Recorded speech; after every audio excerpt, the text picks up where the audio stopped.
ધોરાજી ખાતે તુલસી charitable trust દ્વારા રાહત દરે ફટાકડા વહેંચાણની શરૂઆત કરાઈ। રાજકોટ જિલ્લાના ધોરાજી ખાતે તુલસી ચેરિટેબલ ટ્રસ્ટ દ્વારા રાહત દરે ફટાકડા વેચાણ કરવામાં આવે છે। આ ફટાકડા વેચાણનું શ્રી ધોરાજીના સ્વામિનારાયણ મંદિરના પુરાણી સ્વામી ભક્તિ સ્વામી સનાતન જગ્યાના મહંત ભીખુબાપુ નાનક પરબની જગ્યાના મહંત વિજયબાપુ પરબિયાના સાધુ સંતોના વરદ હસ્તે ઉદ્ઘાટન કરવામાં આવેલ અને ફટાકડા વિતરણમાં તેનાથી જે કંઈ પણ નફો મળે તે નફાનો સેવાકીય પ્રવૃત્તિમાં ઉપયોગ કરવામાં આવે છે।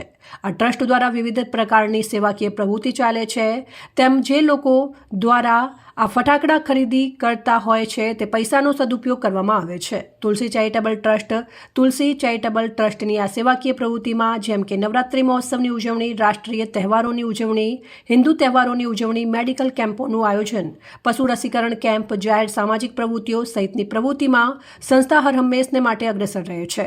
આ ઉદ્ઘાટનમાં ધોરાજીના વરિષ્ઠ આગેવાનો મહાનુભાવો હાજર રહ્યા હતા।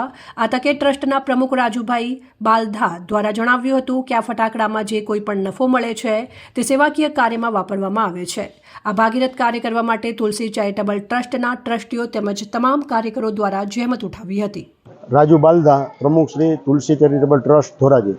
તુલસી ચેરિટેબલ ટ્રસ્ટ દ્વારા અનેક સેવાકીય પ્રવૃત્તિ કરી છે, તેમાં દિવાળીના દિવસો દરમિયાન ફટાકડા સ્ટોલનું રાહત દરે વિતરણ કરીએ છીએ અને એમાંથી જે કાંઈ પણ નફો થાય એ નફાના ભાગ રૂપે આ વિસ્તારમાં અને ધોરાજી શહેરમાં સેવાકીય તમામ પ્રકારની પ્રવૃત્તિઓ કરી છે। છેલ્લા 16 વર્ષથી નાના બાળકોને, ભૂલકાઓને આ વિસ્તારમાં ગરબી રમાડીએ છીએ, પશુ રોગ નિદાન કેમ્પ કરીએ છીએ, બ્લડ ડોનેશન કેમ્પ કરીએ છીએ, તેમજ જે કાંઈ જરૂરિયાત હોય પ્રશાસન દ્વારા પણ જે કાંઈ જરૂરિયાત હોય અને આવશ્યક જરૂરિયાત થાય ત્યારે અમે પણ તેની સાથે ખડે પગે રહી અને સેવાકીય પ્રવૃત્તિ કરીએ છીએ।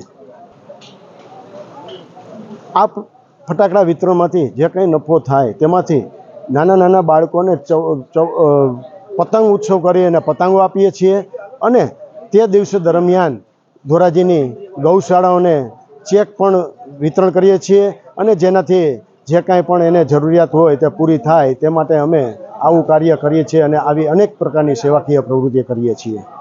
અહેવાલ નયન રાવરાણી, સંબંધ ભારત ન્યૂઝ, ધોરાજી।